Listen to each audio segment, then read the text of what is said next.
Salam SN, ketemu lagi dengan saya Agus Harizal Alwi Hikmat, pemimpin redaksi Suara Nusantara dan koran sn.com.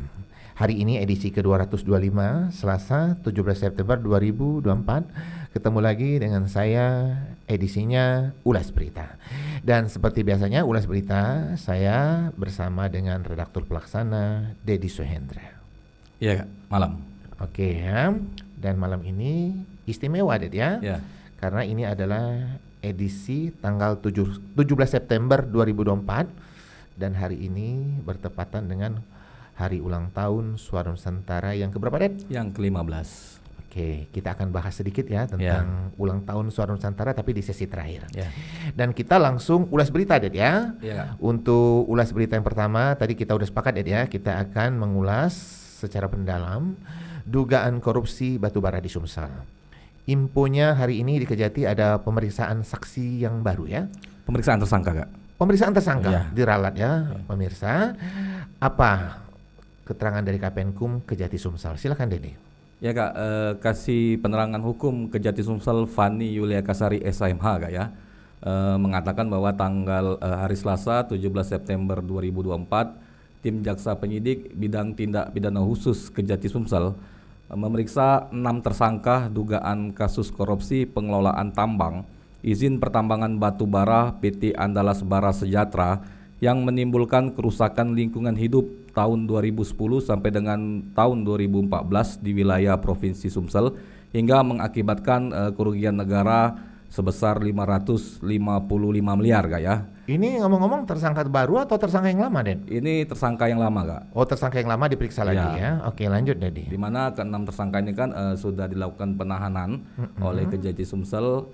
5 tersangka ditahan di Rutan Pak Jo Palembang dan 1 tersangka yang merupakan perempuan ditahan di Lapas Perempuan Merdeka Kota Palembang, Kak ya. Oke. Di mana dikatakan Kasih Penkum Kejati Sumsel Fani Yulia Kasari SMH. Dalam pemeriksaan tersebut, tim jaksa penyidik bidang tindak pidana khusus Kejati Sumsel mengajukan pertanyaan sebanyak 40 pertanyaan kepada masing-masing tersangka, Kak ya. Pada masing-masing tersangka ya. Iya, Kak. Lumayan banyak ini ya pertanyaannya. Silakan Dedi. Ya, dikatakan Kasih Penkum Kejati Sumsel ke-6 tersangka tersebut terdiri dari, Kak ya, komisaris atau komisaris utama atau direktur utama PT Bara Sentra Sejahtera atau PT Andalas Bara Sejahtera. Kemudian yang kedua, tersangka kedua yakni direktur utama atau komisaris PT Bara Sentra Sejahtera atau PT Andalas Bara Sejahtera. Kemudian tersangka yang ketiga yakni direktur utama atau komisaris PT Bara Sentra Sejahtera atau PT Andalas Bara Sejahtera. Kemudian tersangka yang keempat dikatakan Kasih Penkum Kejati Sumsel yakni mantan Kepala Dinas Pertambangan dan Energi Kabupaten Lahat periode 2010 sampai dengan 2015. Kemudian yang tersangka kelima mantan Kepala Seksi di Dinas Pertambangan dan Energi Kabupaten Lahat periode 2010 dan 2015. Dan tersangka keenam juga merupakan mantan Kepala Seksi di Dinas Pertambangan dan Energi Kabupaten Lahat periode 2010 sampai dengan 2015, Kak. Oke, pihak Kapenkum menjelaskan tidak, Den, tentang apa yang ditanyakan kepada 6 tersangka. Silakan Dedi. Kasih Penkum Kejati Sumsel Fani Yulia Kasari SMH belum mengungkap, Kak ya, apa yang dipertanyakan. Namun diungkapkan oleh Kasih Penkum Kejati Sumsel Fani Yulia Kasari SMH bahwa pemeriksaan ke-6 tersangka tersebut dalam rangka melengkapi berkas perkara ke-6 tersangka, di mana dalam pemeriksaan yang dilakukan oleh tim jaksa penyidik bidang tindak pidana khusus Kejati Sumsel, bahwa ke-6 tersangka tersebut saat menjalani pemeriksaan di ruang bidang tindak pidana khusus Kejati Sumsel didampingi oleh masing-masing penasihat hukum masing-masing tersangka, Kak. Pernah kita buat dalam berita, Ded ya, ini tentang tidak adanya pengawasan ya, hingga terjadi dugaan korupsi atau perusahaan mengambil lahan batubara milik BUMN PTBA. Bagaimana keterangan Kejati waktu itu, Ded, untuk kondisi ini? Silakan Dede. Ya, Kak, keterangan Kejati Sumsel melalui Kasih Penkum Kejati Sumsel Fani Yulia Kasari SMH, Kak ya, yang juga telah ditegaskan oleh Asisten Bidang Pitsus Kejati Sumsel Umar Yadi SMH saat melakukan penahanan terhadap ke-6 tersangka, di mana dikatakannya bahwa untuk 3 tersangka yang merupakan ASN, Kak ya, ya ini mantan Kepala Dinas Pertambangan dan Energi Lahat dan Energi Kabupaten Lahat serta 2 mantan kepala seksi pada Dinas Pertambangan dan Energi Kabupaten Lahat, di mana ketiga ASN ini dikatakan Kasih Penkum Kejati Sumsel Fani Yulekasari SMH sengaja melakukan pembiaran atau tidak melaksanakan tugas pokok fungsi mereka dalam bidang pengawasan pertambangan umum di PT Andalas Bara Sejahtera, di mana mereka selaku ketua dan atau pelaksana inspeksi tambang atau PIT bidang pertambangan umum Kabupaten Lahat periode 2011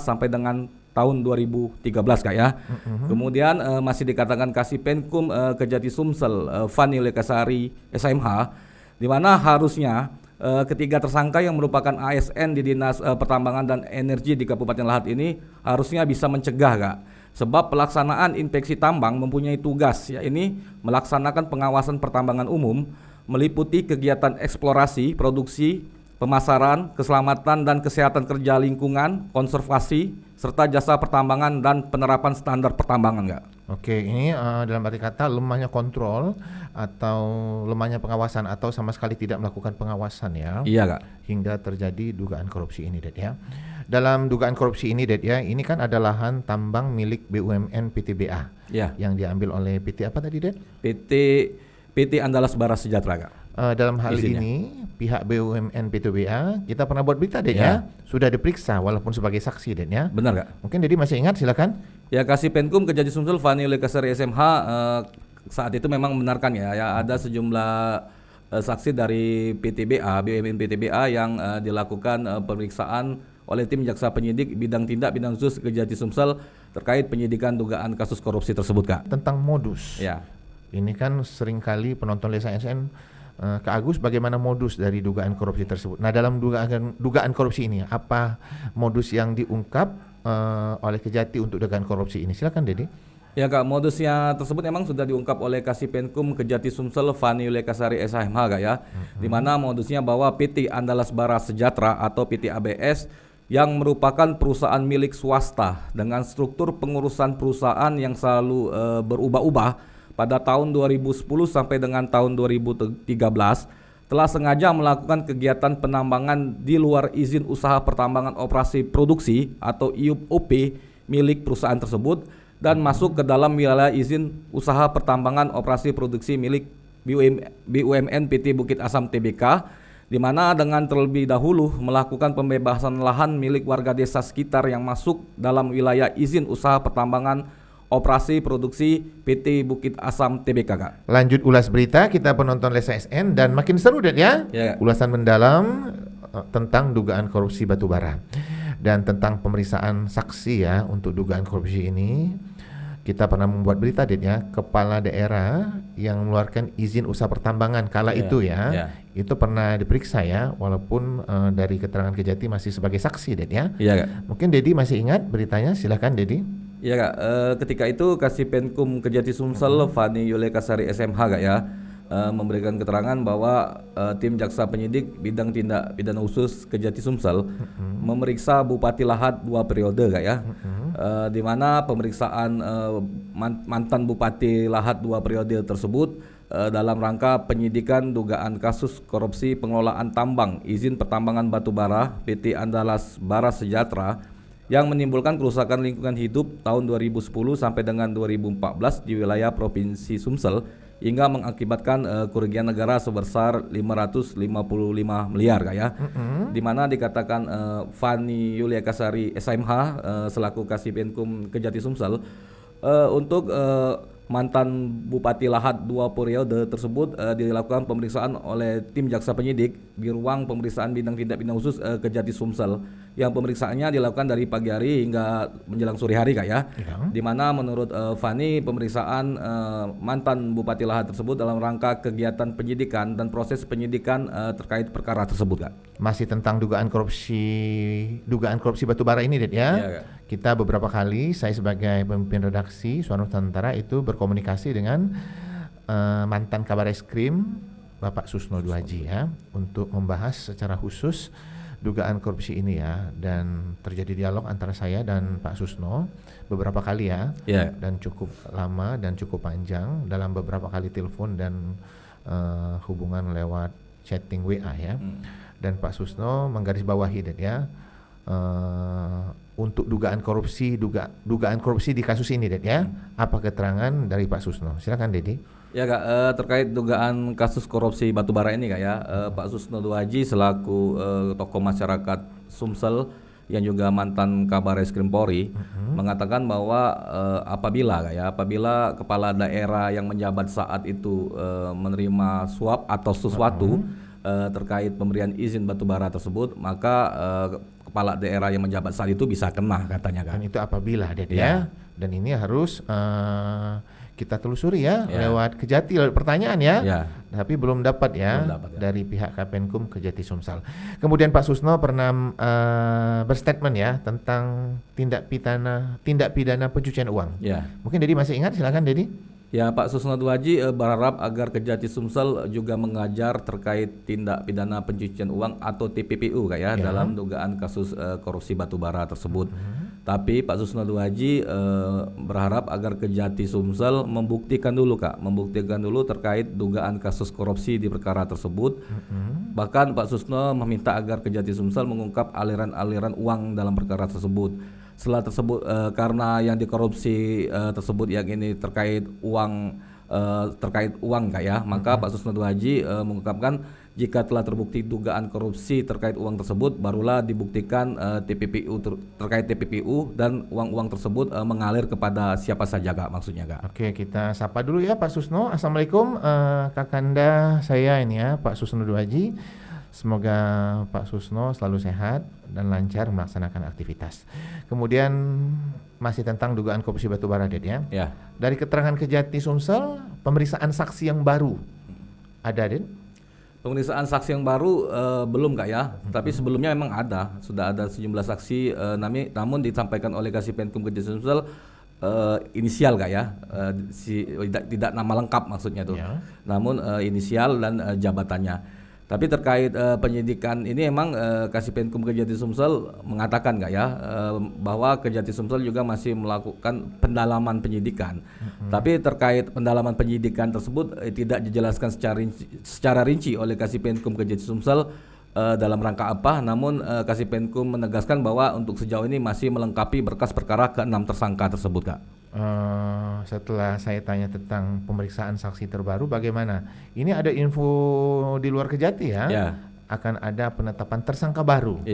Ada keterangan dari Kejati Sumsel, Dedi silakan. Ya, Kejati Sumsel masih terkait penetapan tersangka baru tersebut Kak ya. Kejati Sumsel belum bisa memberikan komentar secara jelas Kak ya. Namun statement dari Kasipenkum kembali lagi bahwa pihaknya masih melakukan pendalaman penyidikan Kak. Maka dari itu Kasipenkum mengungkap masih memeriksa saksi-saksi terkait penyidikan perkara ini Kak. Oke Dedi, masih bersama kita ya penonton Lensa SN di YouTube Lensa SN Ulas Berita. Dan kita akan lanjut lagi ulas berita yang lainnya Det ya. Dan tampaknya kita akan ulas berita untuk berita yang terbit di Suara Nusantara edisi cetak hari ini. Tim kreatif bisa lihat ya. Oke. Ini berita utama ya, langsung kita Det ya. Saya bacakan judulnya. Polda tetapkan jadwal pemanggilan ex-PJ Bupati dan PJ Bupati Lahad dengan subjudul dugaan kasus penyalahgunaan wewenang. Mungkin Dedi bisa cerita untuk berita ini, silakan. Ya Kak, berita tersebut keterangan dari Kasubdit Keamanan Negara atau Kemnek Direktorat Reserse Kriminal Umum Ditreskrim Polda Sumsel Kak ya, AKBP Witson Arizal, di mana dalam penyidikan dugaan kasus penyalahgunaan wewenang, penyidik Subdit 1 Keamanan Negara di Reskrim Polda Sumsel telah menetapkan jadwal pemanggilan terhadap ex atau mantan PJ Bupati Lahad dan PJ Bupati Lahad yang menjabat saat ini terkait dugaan kasus penyalahgunaan wewenang tersebut Kak ya. Di mana dikatakan oleh Kasubdit Keamanan Negara di Reskrim Polda Sumsel AKBP Witson Arizal bahwa Polda Sumsel menetapkan pemanggilan untuk mengklarifikasi kepada mantan PJ Bupati Lahad dan PJ Bupati Lahad tersebut, di mana jadwal pemanggilannya yaitu tanggal 17 dan 18 September tahun 2024 Kak. Kalau tanggal 17 berarti hari ini Det ya? Bagaimana info terkini dari Polda Sumsel? Silakan Dedi. Info terkini dari Polda Sumsel, Suara Nusantara melakukan pemantauan nggak ya, pemantauan terkait pemanggilan mantan PJ Bupati Lahad tersebut di gedung Direktorat Reserse Kriminal Umum Polda Sumsel, Ya. di mana pemantauan dilakukan oleh wartawan Suara Nusantara dari pagi hingga pukul 18.00 jam 6 sore tadi. Tidak bisa ditemui terkait ex PJ Bupati Lahad yang dipanggil oleh Polda Sumsel tersebut Kak ya. Kemudian Suara Nusantara juga mencoba mengkonfirmasi kepada Kabid Humas Polda Sumsel Kombes Pol Sunarto, belum ada tanggapan atau jawaban sampai kita melakukan ulas berita di Lensa SN ini Kak. Oke ya, Ded ya, untuk penonton SNN yang penasaran dengan info terbaru dari berita Polda tetapkan jadwal panggilan ex-PJ Bupati dan PJ Bupati Lahad dapat mengikutinya ya di koran sn.com. Penonton Desa SN, ulas berita malam hari ini kita rekaman ya. Kita lakukan tanggal 17 September 2024 dan tanggal 17 September ini bertepatan dengan 15 tahun ya. Usia Suara Nusantara edisi cetak. Saya akan bercerita sedikit Ded ya, tentang perjalanan panjang Suara Nusantara hingga terbit hari ini. Jadi Ded ya, Suara Nusantara itu didirikan tanggal 17 September ya. Waktu itu langsung terbit harian. Waktu itu sebenarnya sebuah langkah yang berani bagi saya sebagai pemimpin redaksi bersama teman-teman waktu itu ya. Dan teman-teman ini ada yang masih bersama saya dan ada yang sudah pindah ya, resign, dan ada juga yang mengambil jalur kerja yang lain ya. Tapi saya mengucapkan terima kasih untuk teman-teman dimanapun berada ya, yang pernah bersama-sama saya Agus Harizal Aluy Hikmat itu mendirikan Suara Nusantara. Kemudian bukan hal yang mudah Ded ya, mendirikan sebuah surat kabar harian terbit Senin, Selasa, Rabu, Kamis, Jumat ya kala itu ya. Saya harus mengeluarkan energi, power saya luar biasa untuk mengomandoi kawan-kawan waktu itu ya. Apalagi waktu itu raksasa media itu berada di sekitar Suara Nusantara ya. Banyak yang pesimis dengan saya apakah mampu untuk terus continuous ya menerbitkan Suara Nusantara, tapi alhamdulillah sampai hari ini saya sebagai pemimpin redaksi itu masih eksis ya dengan Suara Nusantara ya. Begitu banyak cerita suka duka ya selama mendirikan Suara Nusantara ya. Ada cerita bahagia, ada cerita sedih ya, ada cerita yang kadang-kadang memilukan ya dalam mendirikan Suara Nusantara ini ya. Dan saya yang berprofesi sebagai wartawan atau jurnalis itu mengalami benar pasang surut ya Suara Nusantara hingga titik sekarang ya di usia 15 tahun ya. Dan saya itu sebenarnya mengalami sekali istilahnya itu ada senjakala media cetak, dan itu sebenarnya sudah saya rasakan sejak beberapa tahun yang lalu ya. Tapi dengan optimis saya dengan banyak rekanan dan jejaring yang selama ini saya bina, itu Suara Nusantara edisi cetak itu masih berdiri hingga sekarang. Dan di malam hari ini saya mengucapkan terima kasih untuk para rekanan, untuk para pejabat, kemudian para narasumber yang begitu apresiasi dengan Suara Nusantara, dengan berita-berita kami yang beda. Tagline saya itu, tagline kita Ded ya, beda dengan tetangga sebelah ya.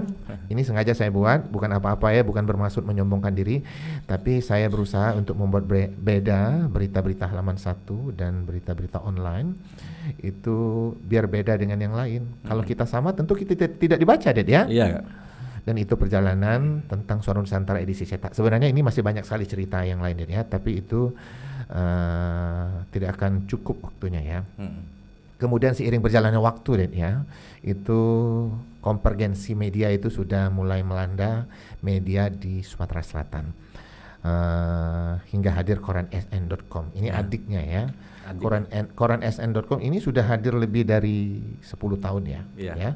Dan alhamdulillah koran sn.com itu mendapat apresiasi dan cukup dihargai di kancah pers ya. Ini saya agak berbangga diri, tapi bukan untuk bersombong ya. Berita-berita itu cukup diperhitungkan ya. Dan saya punya tagline sendiri untuk berita koran sn.com ya. Kemasan kami beda dan digarap maksimal ya.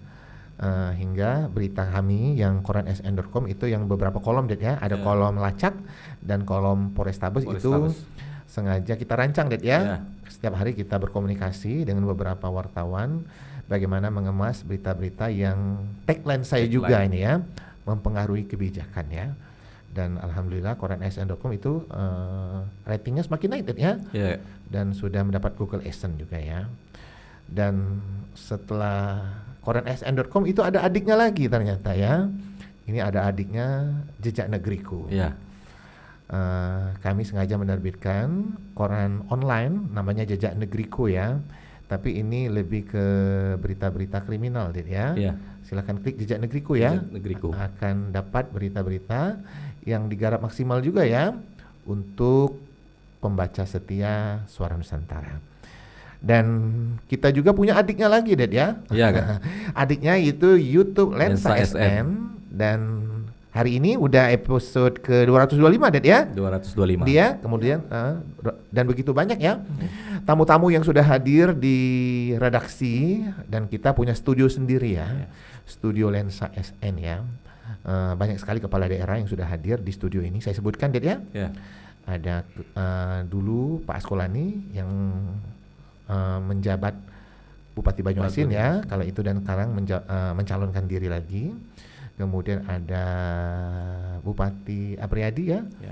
Bupati Musi Banyuasin Afriyadi. Kemudian ada juga Bupati Pali ya, Bapak Heri Amalindo. Kemudian ada Pak Ratu Dewa yang waktu menjadi tamu kita itu masih menjabat sebagai Sekda ya, Sekda Kota Palembang. Kemudian ada pengusaha perempuan ya, yang sekarang mencalon sebagai Bupati Muba, Ibu Ayu saya ini ya, Ibu Lucy Pahri ya. Kemudian banyak sekali ya tokoh-tokoh yang lain ya. Banyak sekali. Mungkin Dedi masih ingat selain saya sebutkan itu? Oh iya, ada Pak Susno Duaji ya. Pak Susno Duaji itu hadir secara khusus ya ke studio Lensa SN. Terima kasih Pak Susno yang begitu setia ya dengan Suara Nusantara. Mungkin Dedi bisa menambahkan tokoh-tokoh yang lain? Ya, tokoh-tokoh yang lain seperti Jaksa pada KPK yang saat itu yang saat itu selaku koordinator intelijen di Kejati Sumsel, yang saat ini menjabat sebagai Kepala Kejaksaan Negeri Musi Banyuasin, Roy Riyadi ya. Oh iya, Pak Roy ya, Adinda Roy ya. Kemudian Jaksa KPK yang juga saat ini bertugas di Kejati Sumsel, yaitu di Satgas Bidang Tindak Pidana Khusus Kejaksaan Tinggi Sumatera Selatan, Muhammad Ridwan SAMH Kak. Oke, udah banyak sekali ya. Udah banyak sekali. Kemudian ada ayahnya Jaksa Sumsel ya. Siapa itu, Den? Mantan Ketua Persatuan Jaksa Sumatera Selatan yang juga jaksa senior Kak ya, mantan jaksa senior yang akrab dipanggil ayah, Nazaruddin SAMH. Dan kemudian begitu banyak seniman-seniman ya, yang sudah kita undang ya. Ada kita sebut di sini ada Randi ya. Kemudian ada siapa lagi? Lupa saya, begitu banyak ya. Ada Rosa ya. Kemudian ada Mangjai ya. Dan minta maaf kalau ada yang belum saya sebutkan ya satu persatu di ulas berita kali ini. Kemudian ada banyak sekali atlet ya. Kebetulan saya sebagai host itu sangat hobi olahraga ya. Jadi ada beberapa atlet yang sudah kita undang ya. Ada pelatih Anggar Sumsel, Bapak Ruli.